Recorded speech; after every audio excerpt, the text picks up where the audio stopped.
The diner smelled like burnt coffee and broken dreams. I'd been on my feet for 11 hours straight, and the fluorescent lights above buzzed like angry wasps, drilling into my skull with each flicker. My sneakers, bought secondhand 3 months ago, had holes in the soles that let in every drop of rainwater from the puddles outside. My feet were numb. My back ached. My tips for the day sat crumpled in my apron pocket, $43 and some change. It wasn't enough. It was never enough. "Emma, table 7 needs a refill." Rita's voice cut through the kitchen noise, sharp and impatient as always. I grabbed the coffee pot, forcing my lips into something resembling a smile as I made my rounds. Table 7, table 9, the couple by the window who'd been nursing the same cup of coffee for 2 hours. Clearly having nowhere else to go, I understood that feeling more than I cared to admit. The rain had started again, hammering against the windows in sheets that blurred the streetlights outside. It was nearly 10 o'clock on a Tuesday night, and the diner was almost empty, except for the regulars and the desperate, the people like me who had nowhere better to be. That's when I heard it. A small, hiccuping sob coming from behind the counter. I set down the coffee pot and peered over the edge, my heart immediately clenching at what I saw. A little girl, no more than 5 or 6 years old, sat huddled against the wall. Her dark hair was plastered to her face, soaked from the rain. Her white dress, expensive, I noticed, with delicate embroidery along the hem, was muddy and torn at the knee. But it was her eyes that stopped me cold.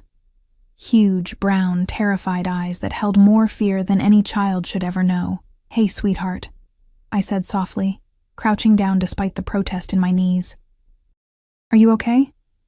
She looked up at me, and fresh tears spilled down her cheeks. I can't find my papa," she whispered in a small, trembling voice. There was an accent there. Italian, maybe. I was playing, and then he was gone, and I ran. And I don't know where I am.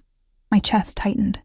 I knew what it felt like to be lost and alone, though my experience came from a different kind of abandonment. "It's okay. We're going to find him," I promised, reaching out slowly. She didn't flinch away, which I took as a good sign. "What's your name?" "Sophia," she whispered. "Sophia Valentino. Even I, who lived in a one-room apartment in the worst part of the city and avoided the news because it was too depressing, had heard that name. It was whispered in the same breath as words like dangerous and untouchable and Mafia. My blood ran cold, but I kept my face calm. "That's a beautiful name. I'm Emma. How about we get you some hot chocolate while we figure out how to find your papa, okay?" She nodded, and I helped her onto one of the counter stools, wrapping my own jacket, threadbare and too thin, but dry, around her small shoulders. Rita shot me a disapproving look from across the diner, but I ignored her. The owner could fire me if he wanted. I wasn't leaving a terrified child alone. I made the hot chocolate extra sweet, the way I wished someone had made things sweet for me when I was young and scared. Sophia wrapped her small hands around the mug, and some color returned to her cheeks. "Do you know your papa's phone number?" I asked gently. She shook her head. "I'm not supposed to answer phones. Papa says bad people try to call, of course.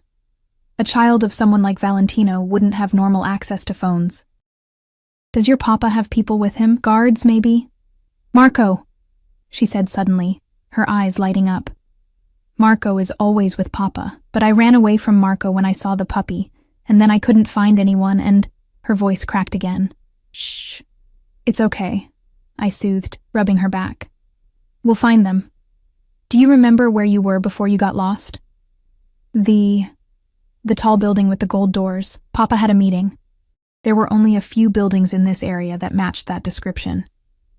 I grabbed the diner's old phone from behind the counter and dialed 911, keeping my voice low as I explained the situation. The operator's tone changed immediately when I mentioned the name Valentino. "Stay where you are," she said urgently. "Do not take the child anywhere. Keep her safe. Someone will be there very soon." The line went dead. I looked at Sophia, who had chocolate on her upper lip and was starting to look drowsy. The adrenaline was wearing off, leaving behind exhaustion. "Your papa will be here soon," I told her softly. She reached out and grabbed my hand with both of hers, so small and trusting. "You're nice," she murmured. "Like an angel. Papa says angels watch over us." Something in my chest cracked open. Something I'd kept carefully locked away for years. "You're very sweet, Sophia." 15 minutes later, the diner door burst open with such force that the bell above it didn't jingle, it screamed. 3 men in black suits entered first, moving with the kind of precision that spoke of military training. Their eyes scanned every corner, every person, every shadow. One of them spoke rapidly into a radio, words I couldn't quite catch. The other diners, sensing danger the way animals sense predators, fell silent. Then he walked in. Time seemed to slow, the air growing thick and heavy like honey. He was tall, well over 6 feet, with broad shoulders that filled out his black suit in a way that suggested both money and power. His hair was dark, swept back from a face that could have been carved from marble. Sharp jawline, high cheekbones, lips set in a hard line. But it was his eyes that held me frozen. Dark, impossibly dark, and currently filled with something between fury and fear. Those eyes swept across the diner and landed on Sophia. "Papa!" she cried out, scrambling off the stool and running to him. He dropped to one knee, a controlled, fluid movement, and caught her in his arms, pressing her against his chest with a kind of desperate intensity that made my throat tight. He murmured something in Italian, rapid and low, his hand cradling the back of her head. For a moment, the dangerous man in the expensive suit disappeared, and there was only a father holding his found child. Then his eyes lifted and found mine. The impact of that gaze hit me like a physical force. There was assessment there, calculation, and something else I couldn't name, something that made my skin prickle with awareness. He stood slowly, Sophia still in his arms, and began walking toward me. Every instinct screamed at me to run, but my feet were rooted to the spot. I was suddenly, painfully aware of my stained uniform, my messy ponytail, the hole in my left sneaker. I was nothing, invisible in a way I'd perfected over the years. But under his gaze, I felt exposed, seen in a way that was both terrifying and strangely intoxicating. He stopped in front of the counter, close enough that I could smell his cologne. Expensive, dark, with notes of cedar and something sharper, more dangerous. One of his men moved to take Sophia, but he held up a hand, stopping them. He didn't take his eyes off me. "You kept my daughter safe," he said. His voice was deep, with that same Italian accent Sophia had, but smoother, more controlled. It wrapped around me like silk hiding a blade. Yes, of course. Anyone would have," I stammered, hating how small my voice sounded. "No," he said softly, and somehow that quiet word held more weight than a shout. "Not anyone. Not in this city. Not with my name." He paused, his dark eyes roaming over my face with an intensity that made my cheeks heat. "What is your name?" "Emma. Emma Parker." He repeated it slowly, as if tasting each syllable. "Emma." The way he said it, with that accent, made it sound like something more than just a name. "I am Dante Valentino, and I owe you a debt." Before I could respond, before I could process what that meant, Sophia lifted her head from his shoulder and pointed at me. "She gave me hot chocolate, Papa, and her jacket. She's an angel." Something flickered across his face, too quick to read. "Yes," he said quietly, still looking at me. "Perhaps she is." One of his men stepped forward, holding out something. A business card, I realized, pure black with silver lettering, just a name and a phone number. "If you ever need anything," Dante said, his voice dropping even lower, "you call this number. Day or night, anything at all." I took the card with shaking fingers. It felt heavy, like it carried weight beyond paper and ink. "Thank you," I whispered, not sure what else to say. He inclined his head slightly, a gesture that felt oddly formal, and turned to leave. But then he paused, looking back over his shoulder. "Emma Parker," he said again, as if committing it to memory. "I do not forget those who protect what is mine." There was a promise in those words, or perhaps a warning. I couldn't tell which. They left as quickly as they'd arrived, a small army of dangerous men surrounding one little girl and her father. Through the rain-streaked window, I watched them climb into a convoy of black SUVs with tinted windows. As the vehicles pulled away, I caught one last glimpse of Dante Valentino through the rear window. He was watching me. The diner erupted into noise the moment they were gone. Rita demanding to know what had happened, other waitresses bombarding me with questions, customers whispering about the Valentino family. But I couldn't focus on any of it. I stood there, staring at the black card in my hand, my heart racing for reasons I didn't want to examine. I should have thrown it away, should have forgotten this ever happened. Men like Dante Valentino were dangerous in ways that went beyond the obvious violence everyone whispered about. They consumed people, swallowed them whole, and left nothing behind but shadows. But I didn't throw the card away. Instead, I slipped it into my pocket, right next to my pathetic tips, and felt it burn against my hip like a brand. I didn't know it then, but my life had just changed in ways I couldn't possibly imagine. The invisible waitress had been seen by the most dangerous man in the city, and men like Dante Valentino didn't simply forget. They possessed, they claimed, they destroyed. And as I finished my shift and walked home through the rain-soaked streets, that black card felt like a key, not to freedom, but to a cage I hadn't even known existed. A cage made of silk and steel, luxury and violence, protection and possession. I should have been terrified. Instead, some dark, hungry part of me whispered, "Finally, someone sees me." That thought should have been my first warning. It wasn't. I didn't sleep that night. Every time I closed my eyes, I saw his face, the sharp angles of his jaw, the way his eyes had held mine like he was memorizing every detail, cataloging my existence in some mental file I'd never escape from. The card sat on my nightstand, a small rectangle of darkness that seemed to pulse with its own heartbeat in the shadows of my cramped room. My apartment was a joke, a single room with a hot plate, a bathroom so small I could touch both walls at once, and windows that rattled with every gust of wind. The building smelled like mildew and desperation, and the couple next door fought every night with a predictability that had become almost comforting. At least their chaos was familiar. This feeling coiling in my chest was not. I got up at 5:30, like always, and went through my morning routine on autopilot. Shower in lukewarm water because the building's hot water was rationed. Coffee made from grounds I'd used twice already. The same tired reflection staring back at me from the cracked bathroom mirror. Mousy brown hair, pale skin, shadows under gray eyes that had stopped hoping for better things years ago. I was nobody. Nothing, exactly how I'd learned to survive.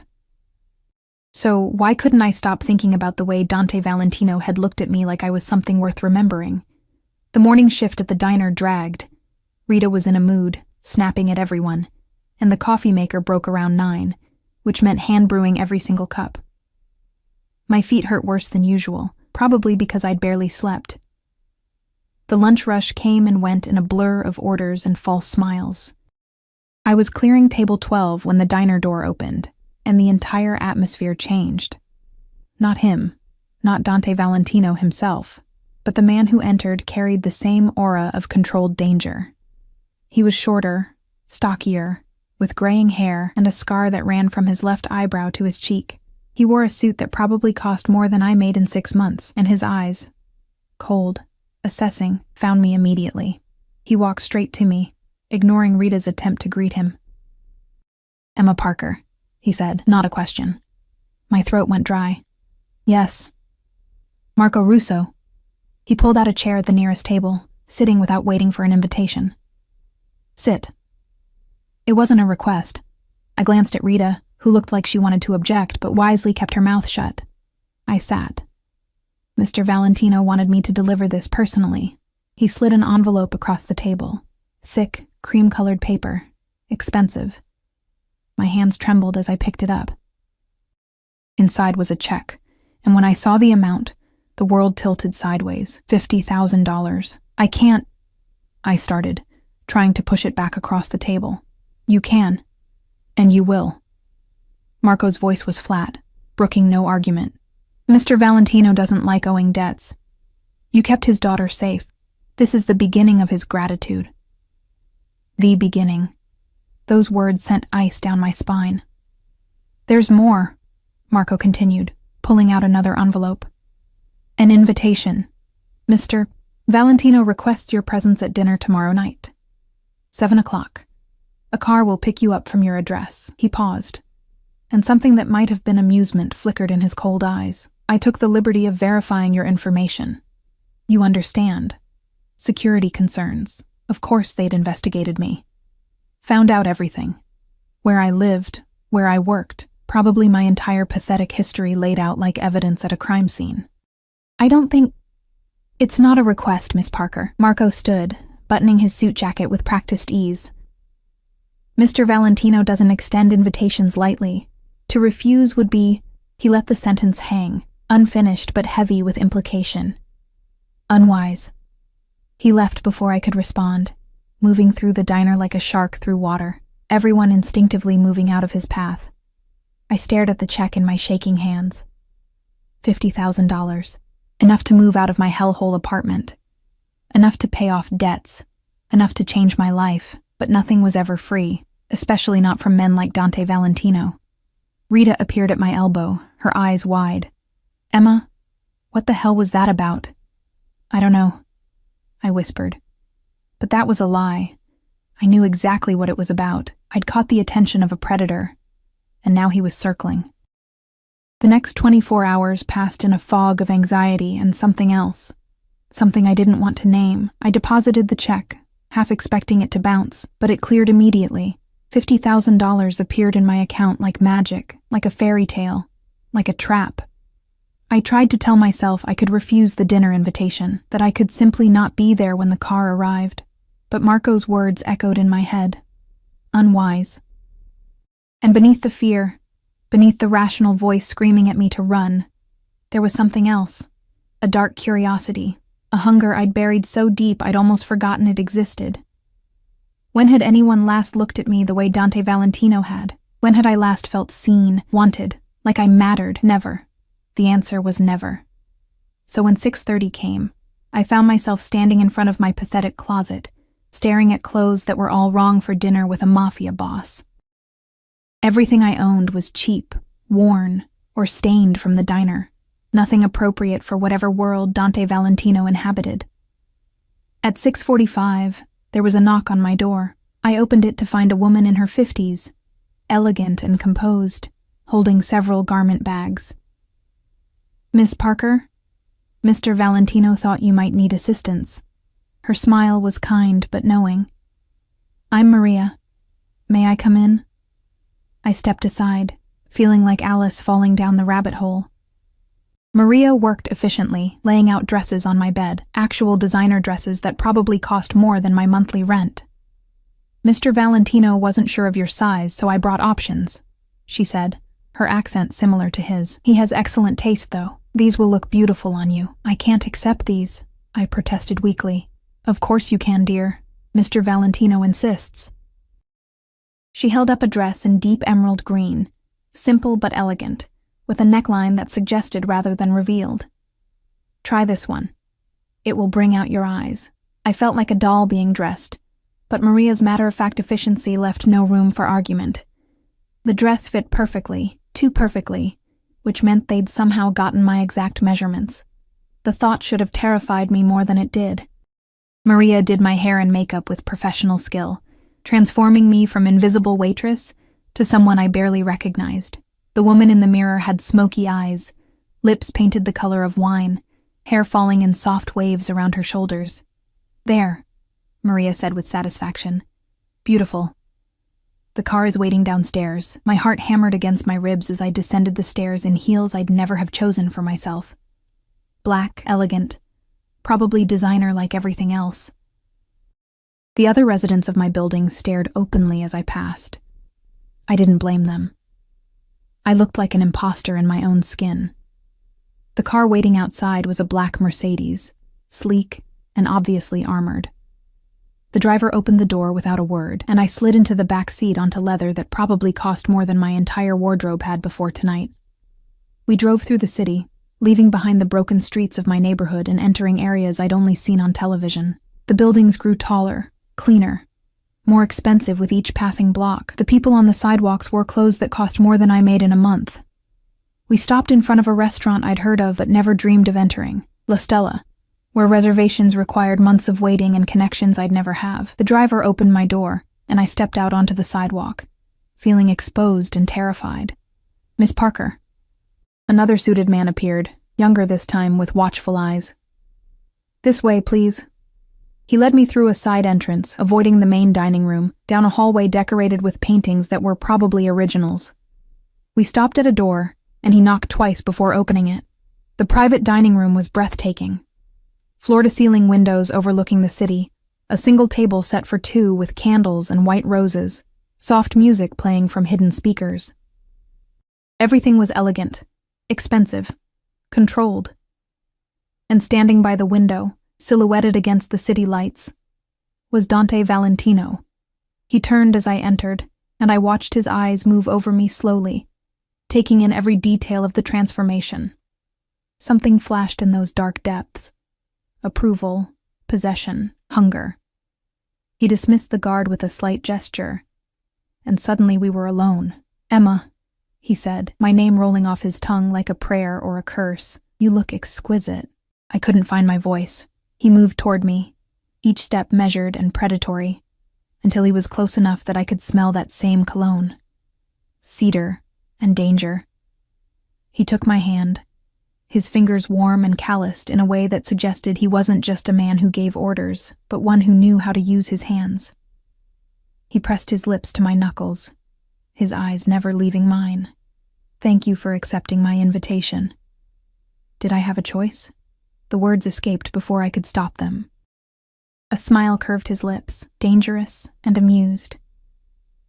"There is always a choice, Bella. You chose to be here. That interests me." He led me to the table, pulling out my chair with old-world courtesy that felt surreal. A waiter appeared immediately with wine, probably worth more than my monthly salary, and poured with practiced silence before disappearing. "You're afraid of me," Dante observed, settling into his chair with the casual grace of a man completely comfortable with power. "But you came anyway." "Why?" "You sent Marco with a message that made it clear refusal wasn't advisable." "Marco?" He sighed, swirling his wine. "He can be direct. But I give you my word, Emma. You could have refused, and no harm would have come to you. I wanted you here, but not by force." "Then why am I here?" I asked, my hands trembling slightly as I reached for my own wine glass. His eyes held mine, and the intensity there stole my breath. "Because 2 nights ago I experienced every father's worst nightmare. My daughter was missing, and for 23 minutes, I didn't know if she was alive or dead. 23 minutes of pure hell." He paused, and something raw flickered across his face. "And then I found her, safe and warm, drinking hot chocolate with a woman who asked for nothing in return. A woman who looked at Sophia like she mattered, not like a pawn or a tool or a liability." He leaned forward slightly, his voice dropping lower. "Do you know how rare that is in my world, Emma? Genuine kindness with no agenda?" "I'm not special," I whispered. "Anyone would have—" "No." The word was sharp, final. "Not anyone.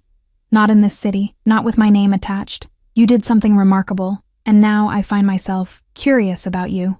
The way he said curious made heat pool low in my stomach. A feeling I hadn't experienced in so long I'd almost forgotten what it was.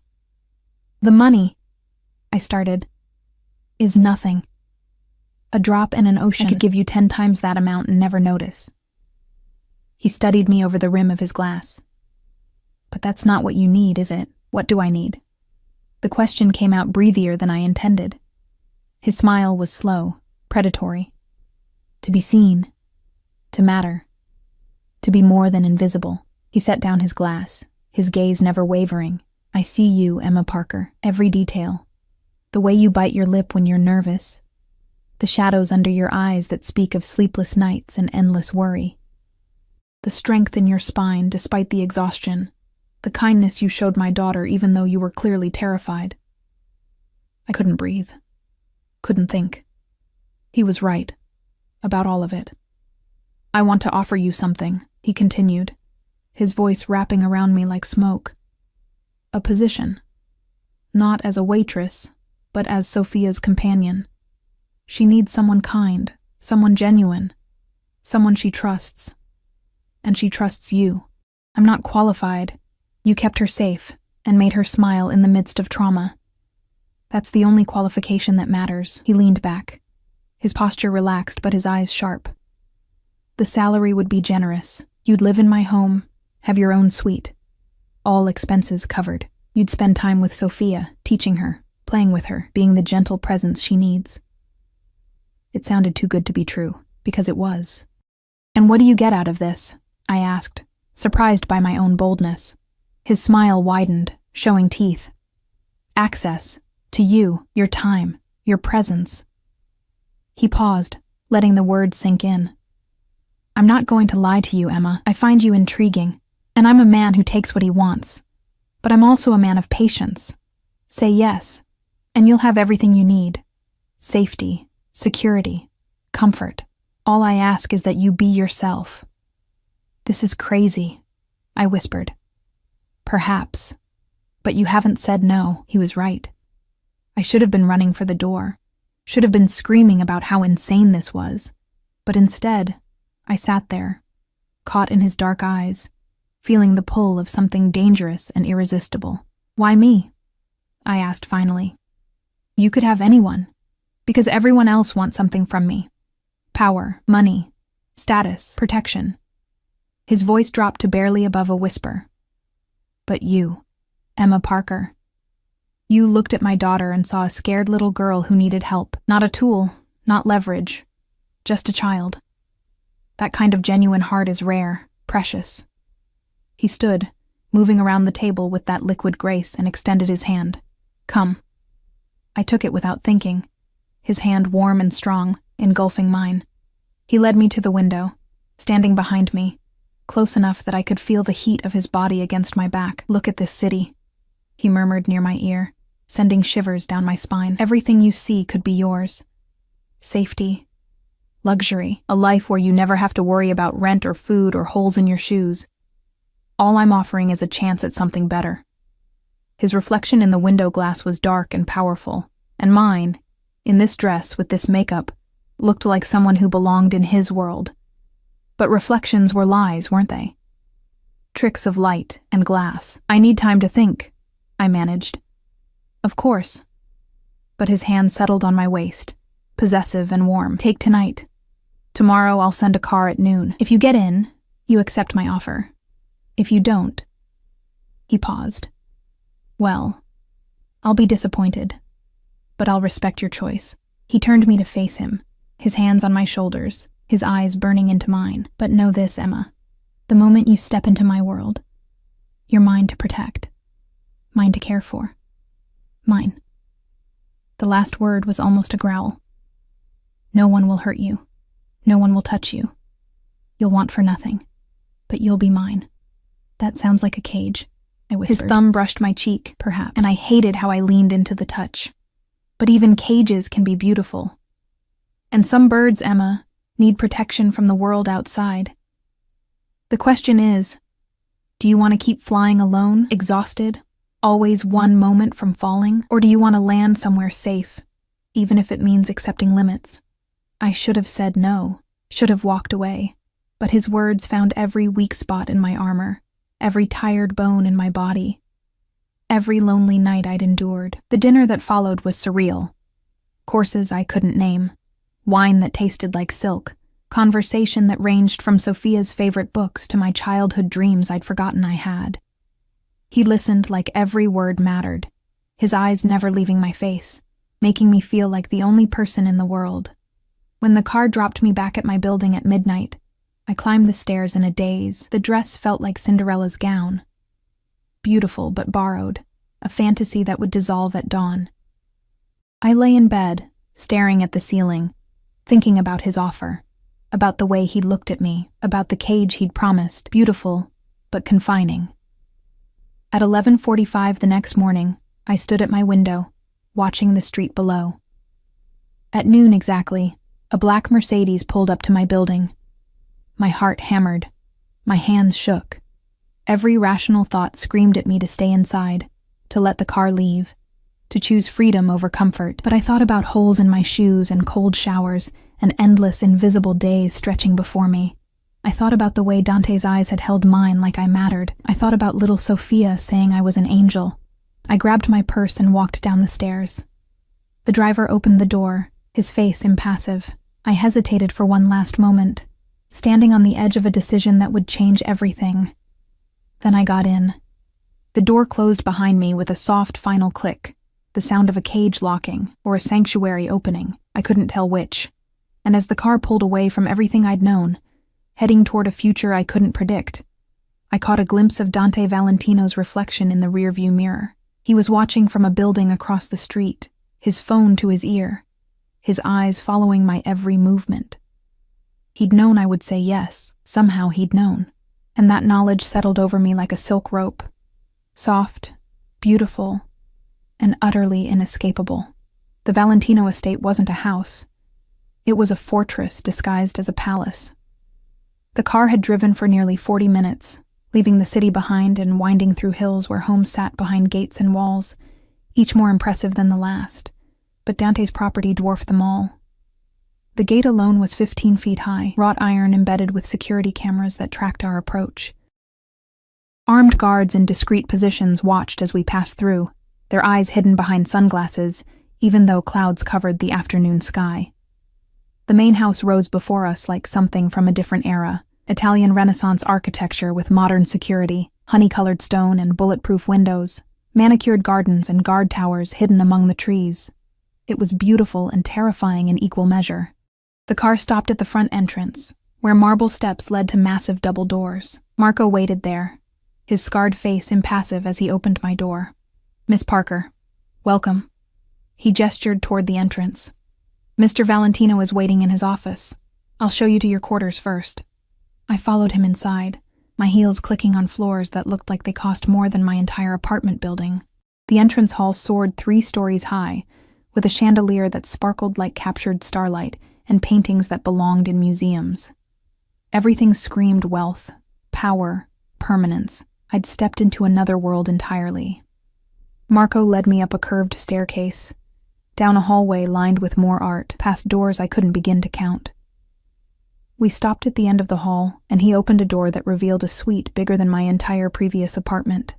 "Your rooms," Marco said simply. I stepped inside, unable to process what I was seeing. A sitting area with plush furniture and another chandelier. A bedroom with a bed so large it seemed ridiculous, covered in silk sheets the color of cream. Floor-to-ceiling windows overlooking gardens that stretched for acres. A bathroom with a tub that could fit 3 people and a shower with more jets than I could count. "Your clothes have been delivered and put away," Marco continued, walking to the closet and opening it to reveal an entire wardrobe I hadn't owned this morning. "If you need anything adjusted or prefer different styles, Maria will arrange it. Dinner is at 7. Mr. Valentino requests you join him in his office at 4 o'clock. That gives you 2 hours to settle in." He left before I could respond, the door clicking shut with a finality that made my chest tight. I stood in the middle of the room, surrounded by luxury I'd never imagined, and felt more trapped than I ever had in my tiny apartment. At least there, I'd been invisible. Here, I was visible in a way that made my skin crawl with awareness, like I was a butterfly pinned under glass. Beautiful, and utterly unable to fly. I explored the suite like a prisoner learning her cell. The closet held dozens of dresses, casual clothes, shoes that actually fit perfectly. The bathroom had products I'd only seen in magazines. The sitting area had books, real books, leather-bound and expensive. Someone had studied me, learned my sizes, my preferences, maybe even my habits. It should have felt like a gift. Instead, it felt like surveillance. At 3:45, I changed into one of the simpler dresses. Deep blue, modest, the kind of thing that might make me feel less exposed. I brushed my hair, avoiding my own eyes in the mirror because I didn't want to see what was there. Fear? Anticipation? Hunger for this life I couldn't afford to want. At 4 o'clock exactly, there was a soft knock on my door. A young woman stood there, maybe 19 or 20, with kind eyes and a maid's uniform. "Miss Parker, I'm Anna. I'll show you to Mr. Valentino's office." I followed her through the maze of hallways, down another staircase, past rooms I glimpsed but didn't understand, a library, a formal dining room, what looked like a ballroom. The house was enormous, and I realized with a sinking feeling that I could get lost here easily. Perhaps that was intentional. We stopped at a door made of dark wood, and Anna knocked twice before opening it. "Miss Parker, sir." "Thank you, Anna." Dante's voice came from inside, and Anna stepped aside to let me enter. The office was what I'd expected, masculine, powerful, dominated by a massive desk made of dark wood. But what caught my attention were the photographs on the walls. Sophia at various ages, laughing and playing. Sophia as a baby in someone's arms, a woman I couldn't quite see. Sophia with Dante, his expression so soft it transformed his entire face. "She's my world," Dante said from behind me, and I turned to find him watching me study the photos. He'd removed his suit jacket, his white shirt rolled up at the sleeves, revealing forearms that were surprisingly muscular. "The only pure thing in my life, her mother?" I asked, gesturing to the partially visible woman in one photo. His expression shuddered immediately, darkness falling over his features like a curtain. "Dead. 4 years ago." The words were clipped, final, allowing no further questions. He moved to a bar cart in the corner, pouring amber liquid into 2 glasses. "Whiskey? Or would you prefer something else? I don't usually drink in the afternoon." "Ah, but this isn't a usual afternoon, is it?" He handed me a glass anyway, his fingers brushing mine deliberately. "You've just moved into a Mafia boss's home. I think that warrants a drink." I took a sip to have something to do with my hands. The whiskey burned, smooth and expensive, warming my chest. "Sit," he said, gesturing to a leather chair across from his desk. I obeyed, and he settled into his own chair, watching me over the rim of his glass. "You're terrified. Should I not be? Probably. But I want you to understand something, Emma." He leaned forward, his eyes intense. "You're safer here than you've ever been in your life. My home is protected by the best security money can buy. My men are trained and loyal. Nothing happens here without my knowledge and permission. You're under my protection now, and that means something in this world." "Protection from what?" His smile was grim. "From everyone who would hurt you to get to me. From my enemies. From anyone foolish enough to think they can touch what's mine." He paused. "And from me, if necessary." "I won't touch you, Emma. Not unless you ask me to." The way he said it made heat curl low in my belly. A promise and a challenge wrapped together. "Your role here is simple," he continued. "Spend time with Sophia. She needs normalcy, kindness, someone who sees her as a child and not as the Valentino heir. You'll have breakfast with her, play with her, read to her. Whatever she needs. The rest of your time is your own. That's it?" "That's it." He stood, moving around the desk with that predatory grace. "Though I'd be lying if I said I didn't hope you'd also spend time with me. I find your company compelling." He was close now, standing in front of my chair, looking down at me with eyes that saw too much. I should have stood, created distance, but I felt paralyzed, a rabbit caught in a wolf's gaze. "I have rules, Emma. Simple ones, but absolute." His voice dropped lower, more intimate. "You don't leave the property without security. You don't speak to anyone about my business. You don't go into the East Wing. That's where I conduct affairs you're better off not knowing about. And you don't trust anyone completely except me and Marco. Understood?" I nodded, my throat too tight for words. "Good." He reached out, tucking a strand of hair behind my ear, his fingers lingering against my cheek. "Now, would you like to meet Sophia? She's been asking about her angel since yesterday." Sophia's room was everything a little girl could dream of. Pink and white and gold, with a canopy bed fit for a princess, and more toys than any child could play with. But it was the little girl herself who made my chest ache. She sat on her bed, coloring in a book, and when she looked up and saw me, her entire face lit up like sunshine. "Emma, you came." She launched herself off the bed and ran to me, wrapping her small arms around my waist. "Papa said you might come live with us. Are you really staying?" I knelt down to her level, returning her hug, breathing in the scent of her strawberry shampoo. Yes, sweetheart, I'm staying. Forever? I glanced at Dante, who stood in the doorway watching us with an expression I couldn't read. For a while, I said carefully. Yay. Sophia grabbed my hand, pulling me toward her toys. Come see my dollhouse. Papa got it for me from Italy, and it has tiny furniture and everything. For the next 2 hours, I let Sophia pull me into her world, a world of dolls and tea parties and stories that made no sense but were told with such earnest enthusiasm that I couldn't help but smile. She was bright and sweet, and so desperately starved for attention that it broke something inside me. When Anna came to tell us dinner was ready, Sophia insisted on holding my hand the entire way to the dining room. The room was enormous, with a table that could seat 20, but only 3 places were set at one end. Intimate despite the grandeur, Dante waited there, having changed into a fresh shirt, his hair still slightly damp from a shower. He pulled out both chairs for us, Sophia on his right and me on his left, close enough that I could smell his cologne again, that intoxicating mix of cedar and danger. Dinner was surprisingly normal, at least at first. Sophia chattered about her day, and Dante listened with a patience I hadn't expected, asking questions that showed he genuinely cared about every detail. But I felt his eyes on me constantly, watching how I interacted with his daughter, studying me like I was a puzzle he was determined to solve. Emma, Sophia said suddenly, do you have a papa and mama? The question hit me like a physical blow. Dante's eyes sharpened, clearly catching my reaction. No, sweetheart, I said softly. My parents died when I was young. Oh. Sophia's face fell. That's sad. But now you can share my papa. He has enough love for lots of people. Dante's expression softened, and he reached over to ruffle her hair. That's very generous of you, Piccola. After dinner, I helped Sophia get ready for bed, reading her 3 stories, because she insisted she couldn't possibly sleep without them. When she finally drifted off, I stood in the doorway for a moment, watching her peaceful face, and felt a fierce protectiveness surge through me. I would keep her safe, no matter what.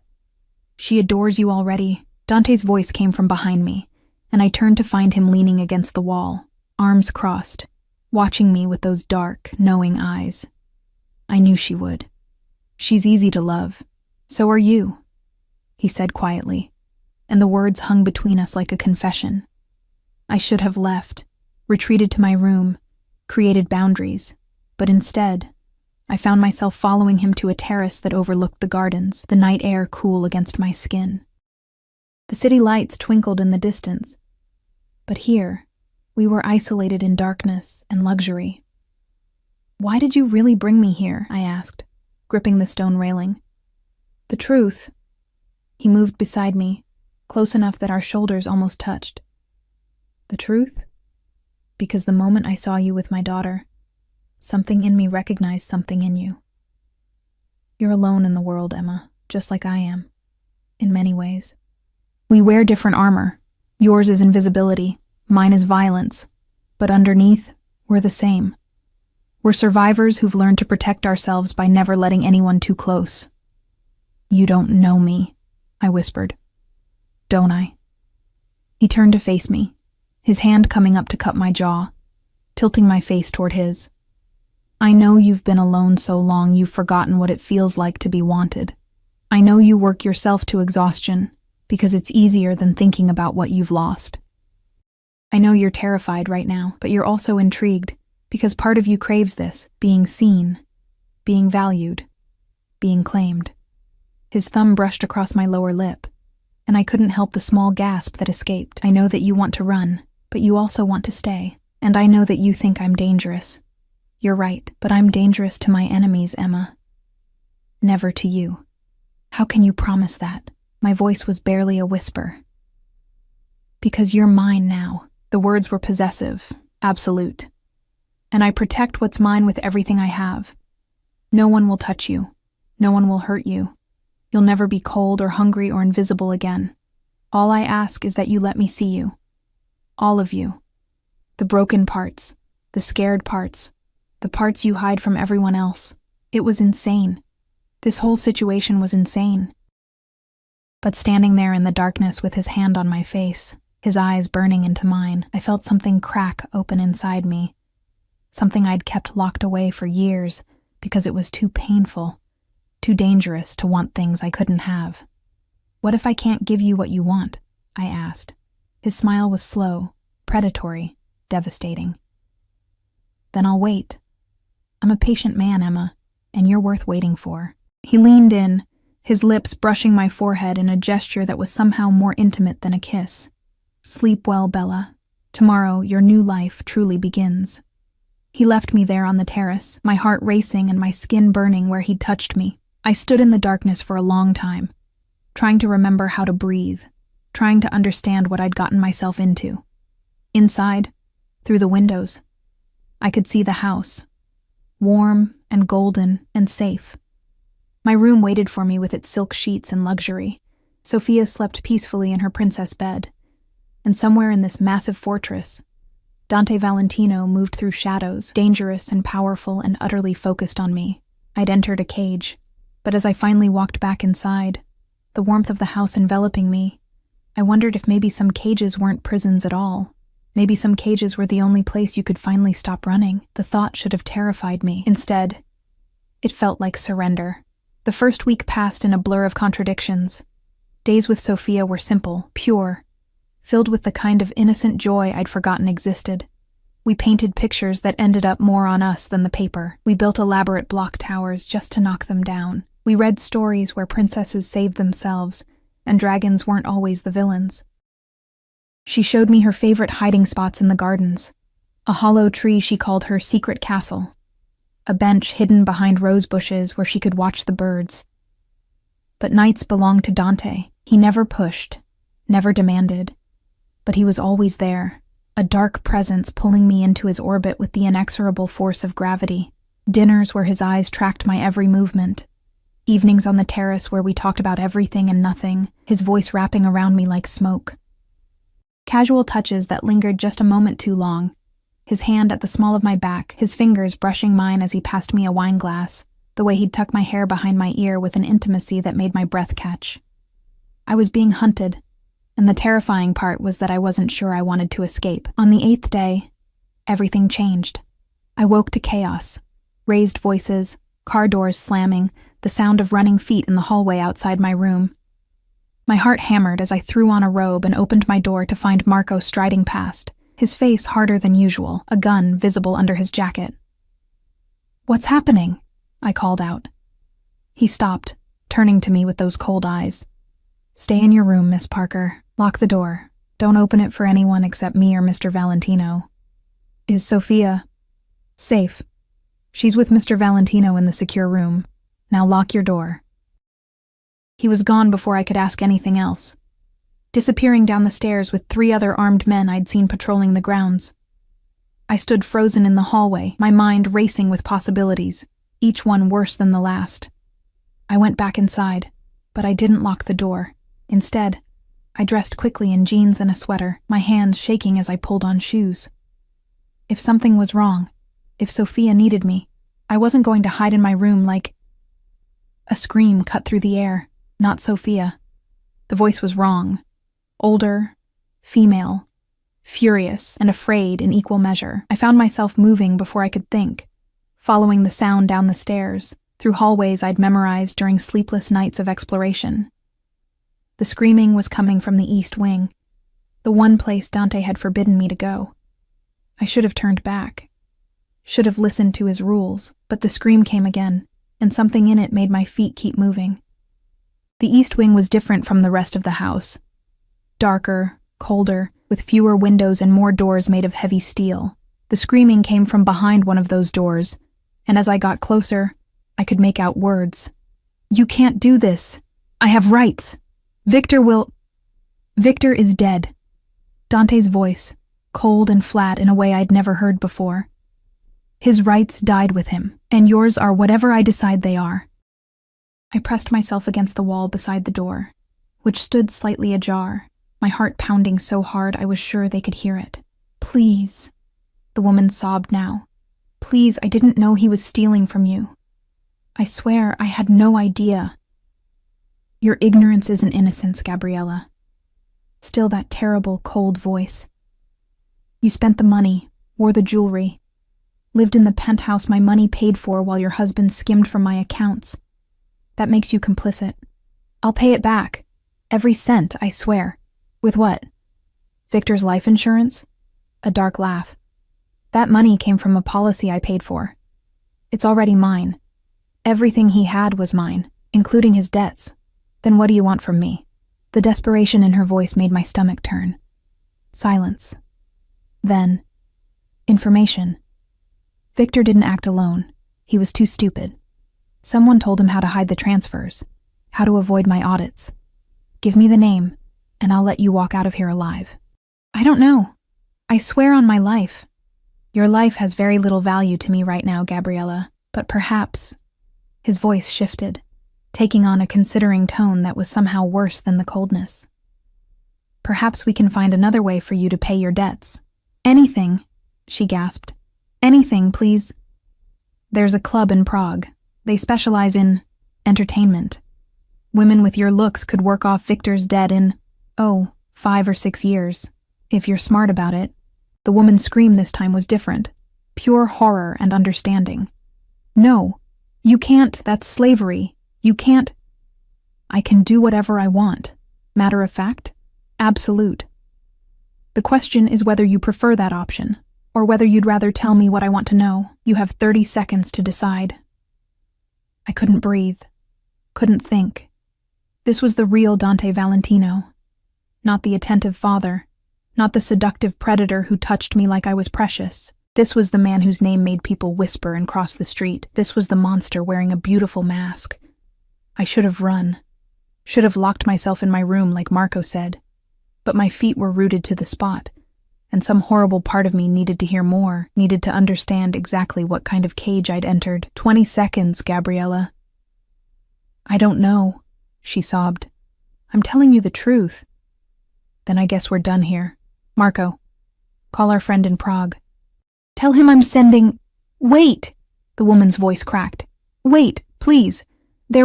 Victor mentioned someone once, a name. I don't know if it means anything. I'm listening. Russo. He said the name Russo. That someone named Russo taught him how to hide the accounts. The temperature in the room seemed to drop. Even through the door, I could feel the shift in Dante's energy, from cold to absolutely frozen. Russo? He repeated softly. Are you certain? Yes.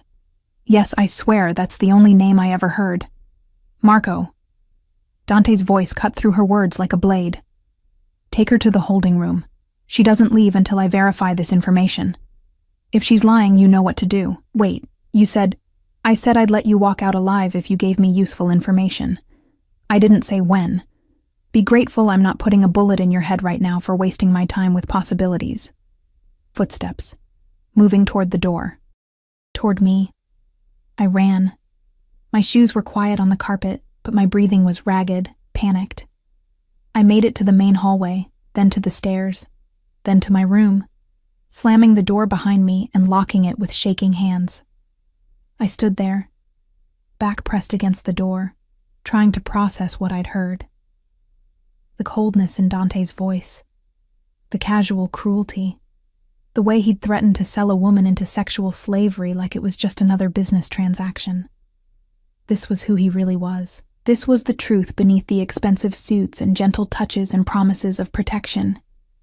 And I was living in his house, sleeping in his bed, eating his food, letting him touch me, seduce me, pull me deeper into his world with every passing day. I was such a fool. A knock on my door made me jump, a small scream escaping before I could stop it.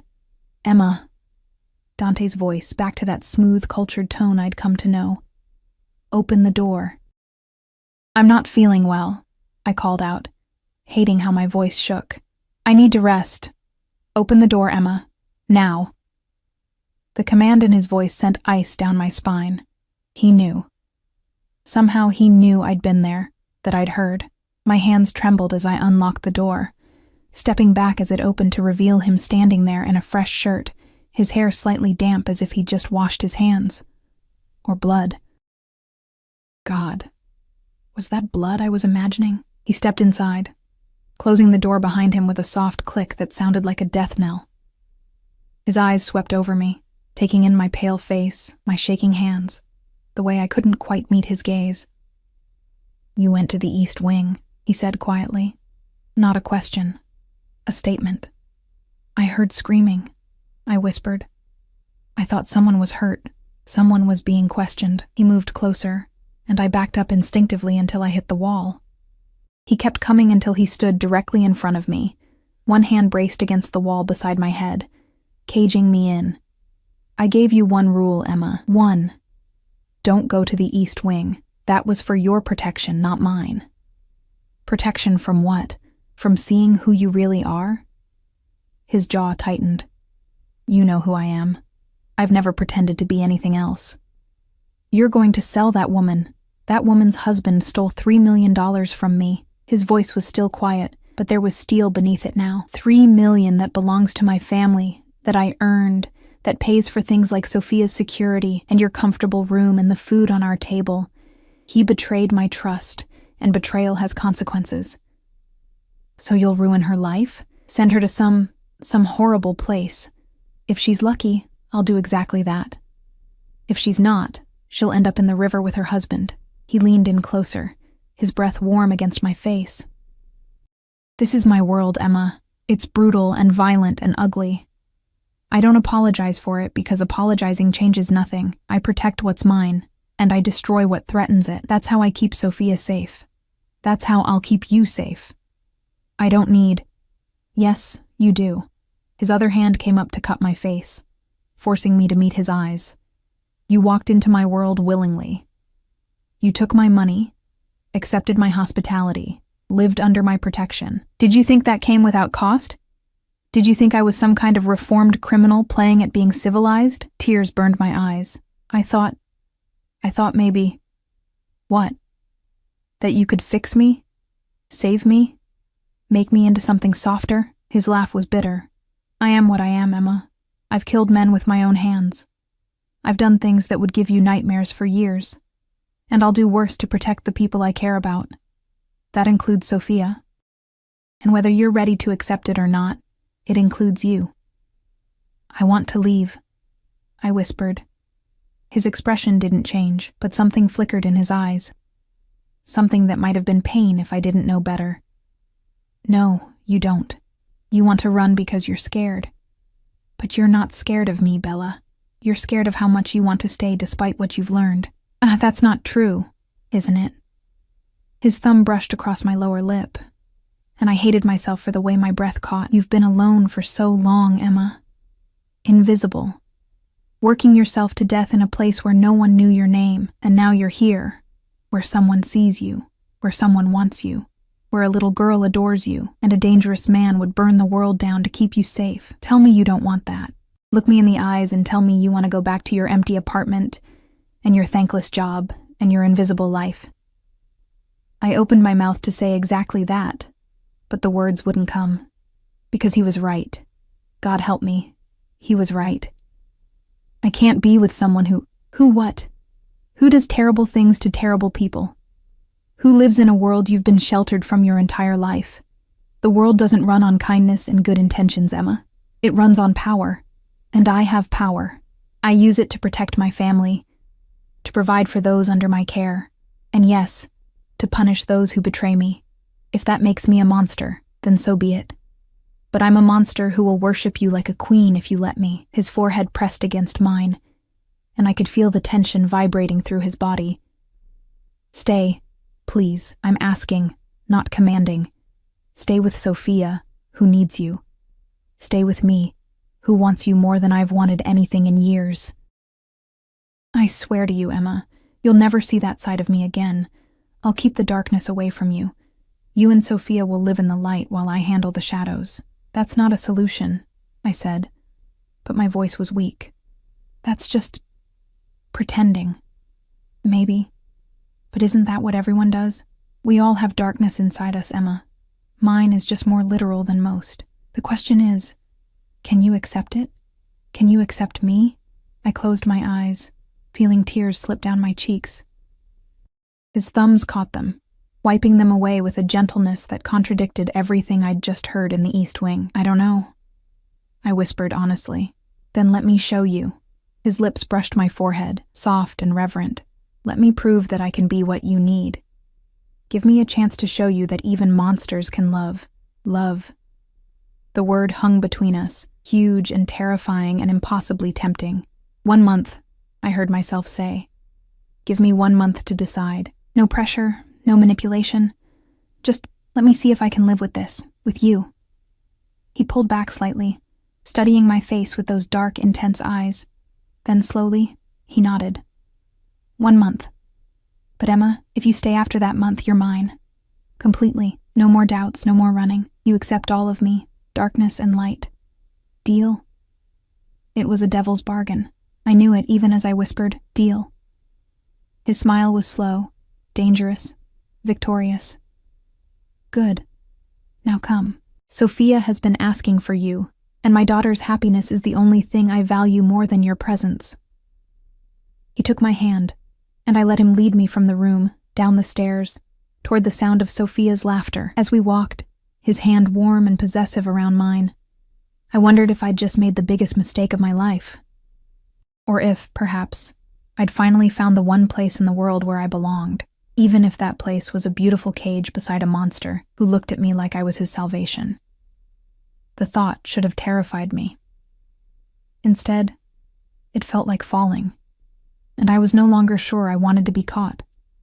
The month passed like a dream, or perhaps a fever dream, where reality blurred with fantasy, and I could no longer tell which side of the mirror I stood on. Days followed a pattern that became almost comfortable.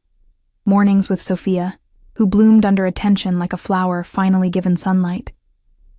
She taught me Italian words, stumbling over her explanations until we were both laughing. We baked cookies that came out burnt, but tasted like love anyway.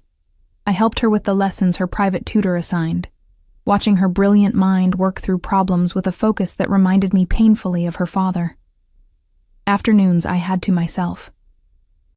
I explored the grounds with guards trailing at a discreet distance, shadows I learned to ignore. I read books from Dante's library, losing myself in words that took me far from the gilded cage I'd chosen.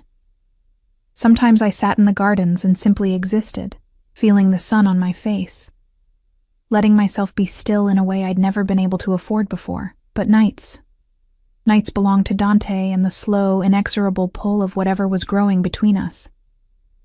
He kept his word. He didn't push, didn't demand, but he was always there, a dark star around which I orbited helplessly.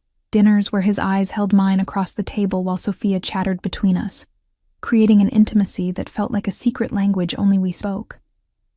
Evenings where he'd find me reading and simply sit beside me, his presence both comforting and unsettling. Late nights on the terrace where we talked about everything except the question hanging between us like smoke. He told me about his childhood in Naples, the poverty that had shaped him, the violence that had claimed his father when he was 12. He spoke of building his empire from nothing, of the choices he'd made that couldn't be unmade, of the blood on his hands that would never wash clean. I told him about foster homes and disappointment, about learning to be invisible because visibility meant pain, about the loneliness that had become so familiar I'd almost mistaken it for peace. We circled each other like dancers learning a dangerous choreography, and with each passing day, I felt myself falling deeper into something I couldn't name and wasn't sure I'd survive. 3 weeks into the month, Marco pulled me aside after breakfast. "Miss Parker," a word. His scarred face was unreadable as always, but something in his tone made my stomach clench. I followed him to a small office I'd never entered before, and he closed the door with a finality that made the room feel suddenly smaller. "I'm going to tell you something I shouldn't," he said without preamble. "Because despite your innocence, you're not stupid, and you deserve to know what you're walking into." Marco, the name that woman gave us, Russo. He paused, his jaw tight. "That's my name, Miss Parker. I'm the only Russo in Mr. Valentino's organization." Ice flooded my veins. You're the one who... No. His voice was hard. But someone is trying to make it look that way. Someone wants Mr. Valentino to believe I betrayed him. And if he believes it, He didn't finish the sentence. He didn't need to. Why are you telling me this? His cold eyes studied me for a long moment. Because he listens to you. Because you're the only person besides Sophia who can reach him when he's like this. And because if something happens to me, someone needs to protect her. Someone needs to make sure he doesn't let his rage destroy everything, including himself. I don't understand. Why would someone frame you? Because I'm the one person Mr. Valentino trusts completely. I've been with him since the beginning. I've saved his life, and he's saved mine. If they can make him doubt me, they can make him doubt everyone. And a man who trusts no one is easier to kill. The implications crashed over me like a wave. Who would... I have theories, but no proof. Not yet. He moved toward the door, then paused. Watch him, Miss Parker. He's been different since you came. Softer, maybe. More human. But if he thinks I betrayed him, that softness will disappear. And what's underneath? He shook his head. Just watch him. And if something happens to me, don't let him destroy himself. He left me standing there, my mind racing with questions I couldn't answer and fears I couldn't voice. That night, Dante seemed different. Tense. Distracted. At dinner, he barely touched his food, his eyes distant, his jaw tight. Sophia noticed, her chatter dying to uncertain silence as she glanced between us. After we put her to bed, I found him on the terrace, staring out at the darkness beyond the gardens, a glass of whiskey in his hand and a gun on the table beside him. Dante, I said softly, and he turned to look at me with eyes that held more pain than I'd ever seen there. I may have to kill my best friend, he said quietly. The man who stood beside me for 15 years. The man who held my daughter when she was born. The evidence keeps pointing to him, and if he betrayed me, his hand tightened on the glass. I don't know if I can survive that, Emma. I don't know if there'll be anything left of me worth saving. I moved to him without thinking, my hand covering his on the railing. What if he didn't do it? What if someone's trying to make you believe he did? Why would anyone... He stopped, his eyes sharpening as he looked at me. What do you know? Marco talked to me. He told me someone's framing him. That someone wants you to doubt him because that's how they'll get to you. I squeezed his hand. He asked me to watch you, to not let you destroy yourself if something happens to him. Dante was silent for a long moment, his mind clearly working through possibilities, connections, implications. Then suddenly, he pulled me into his arms, holding me so tightly I could barely breathe. God, Emma, he murmured against my hair. What are you doing to me? I've spent years trusting no one, building walls no one could breach. And then you walk into my life with your kind eyes and your gentle heart. And suddenly I'm listening to feelings instead of evidence. You're making me weak. No, I said, my arms wrapping around him. I'm making you human. He pulled back, his hands framing my face, his eyes searching mine with an intensity that stole my breath. I love you, he said simply. I didn't mean to, didn't want to, but I do. And if someone is trying to tear apart my organization from the inside, I need to know I have something worth fighting for, someone worth staying human for. My heart hammered against my ribs. Dante, you don't have to say it back. I know your month isn't up, but I needed you to know. Whatever happens in the next few days, whatever you see or hear, remember that. I love you, and I will do whatever it takes to keep you and Sophia safe. Before I could respond, his phone buzzed. He glanced at it, and his expression went cold, that terrifying coldness I'd heard in the East Wing. They're here, he said flatly. My enemies finally made their move. Marco was right. This was a setup to make me vulnerable. He looked at me, and for just a moment I saw fear flash across his face. Emma, listen carefully. Go to Sophia's room. There's a panic room behind her closet, the far left wall. Press the rose carved into the wood. Take her inside and don't come out until Marco or I come for you. Do you understand? What's happening? Armed men just breached the west gate. This was all planned. Turn me against Marco, thin out my security, then attack when I'm isolated and paranoid. He grabbed the gun from the table, checking it with practiced ease. Go, now. I need to know you're both safe so I can do what needs to be done. Fear paralyzed me for a moment, but then training I didn't know I had kicked in. Survival instincts honed by years of living on the edge. I ran. Sophia's room. The closet. The carved rose that clicked under my fingers. The wall swung open, revealing a small room with supplies, monitors showing security feeds, and a phone connected to emergency services. Sophia woke as I grabbed her, confused and frightened. "Emma? What's happening?" "We're playing hide-and-seek with your papa," I lied, carrying her into the panic room. "We have to be very quiet, okay?" Through the monitors, I watched hell unfold. Men in black, faces covered, moving through the gardens with military precision. Gunfire erupting like deadly fireworks. Dante's guards engaging the intruders, falling, fighting, dying to protect the house. And in the center of it all, Dante himself, moving with a lethal grace I'd never seen, no longer the sophisticated businessman, but a predator in his element, every shot finding its mark, every movement calculated and brutal. This was who he really was, not the gentle father or the seductive lover, but a man forged in violence, who wielded death like an artist wielded a brush. And I couldn't look away. Marco appeared on the screens, fighting back-to-back with Dante, their movements synchronized from years of partnership. They fought their way toward the house, toward us, cutting down enemies with a ruthless efficiency that should have terrified me. Instead, I found myself whispering, "Please, please let them be okay," because somewhere in the past month, this had become my home. These people had become my family. And the dangerous man fighting his way through an army to protect us had become mine. The realization hit me like a bullet. I loved him. Not despite his darkness, but including it. I loved the monster and the man, the violence and the gentleness, the fear he inspired and the safety he provided. I loved Dante Valentino completely, and that terrified me more than any threat outside these walls. It took 30 minutes that felt like hours. 30 minutes of gunfire and screams and prayers I didn't know I remembered. And then, finally, silence. The monitors showed bodies scattered across the gardens, most in black, some in suits. Dante stood in the center of it all, blood on his shirt, gun still in his hand, looking for all the world like an avenging angel, cast out of heaven for loving too fiercely. Marco said something to him, gesturing toward the house. Toward us. They came together, their footsteps echoing through the quiet house. I heard them outside the panic room, heard Dante's voice calling my name.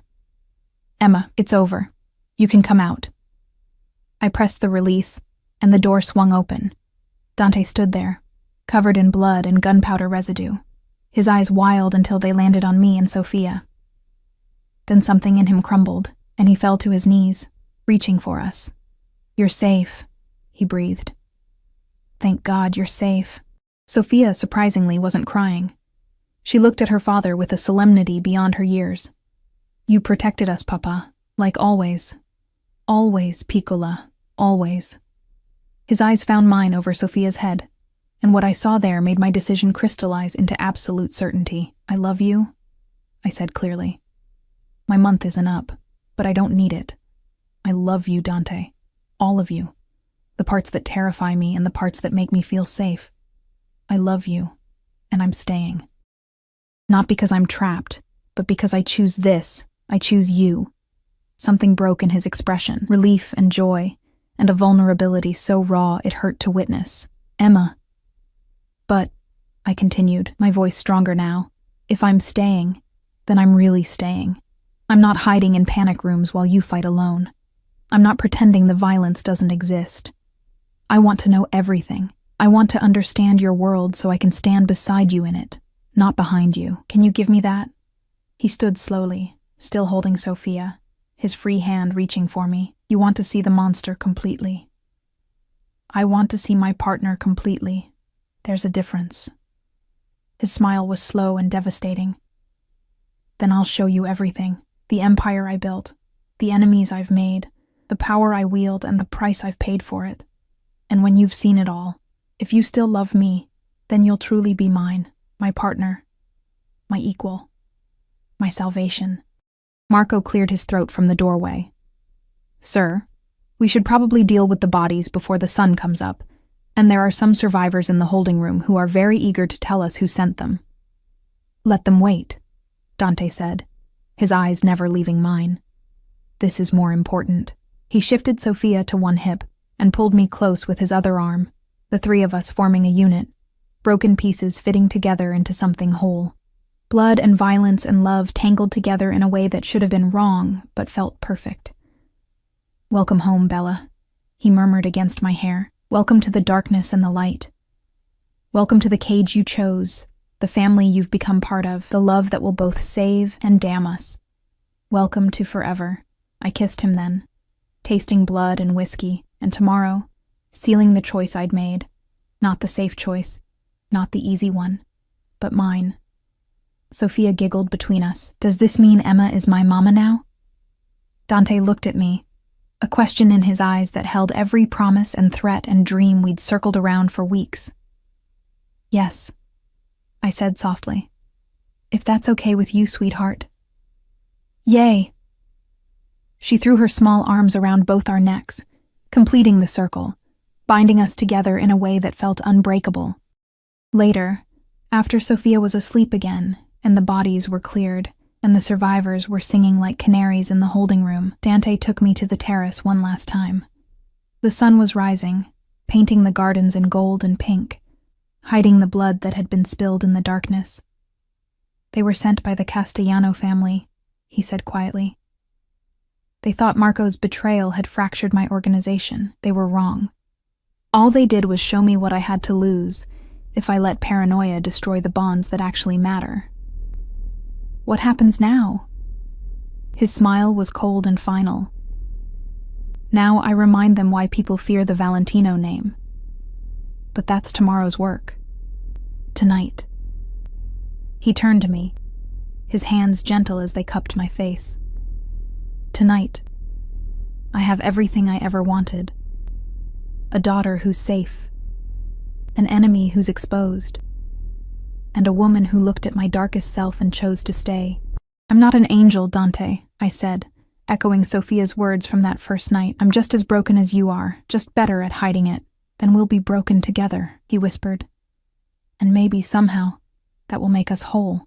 He kissed me as the sun rose over his kingdom of shadows and silk, his empire built on violence and maintained through fear. He kissed me like I was oxygen and he'd been drowning. And I kissed him back, accepting every part of him, the monster, the man, the father, the lover. I'd entered his world as an invisible waitress with nothing to lose. I stood in it now as Emma Valentino, a name I'd take in a private ceremony 6 months later, with Sophia as our flower girl and Marco as best man, binding myself forever to a man who'd shown me that even in darkness, love could bloom. Some cages, I learned, weren't prisons at all. Some cages were homes. And some monsters were just men who loved so fiercely they'd burn the world down to keep what was theirs safe. I was his. He was mine. And together, we were unbreakable.